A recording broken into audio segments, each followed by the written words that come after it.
खैबर पख्तूनख्वा के ज़िला बन्नू में कामन अमन के लिए जुमे को सैकड़ों अफराद सड़कों पर निकल आए। मार्च में लकी मुरव्वत, किर्क और शुमाली वजीरिस्तान से ताल्लुक़ रखने वाले मुतअद्दिद अफराद शरीक हैं। इस मौके पर तमाम कारोबारी मराकज़ बंद हैं।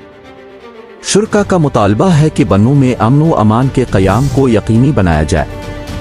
मुजाहिरीन का इल्ज़ाम है कि रैली पर सिक्योरिटी एहलकारों ने फायरिंग की है, जिसके नतीजे में मुतअद्दिद अफराद ज़ख्मी हुए हैं।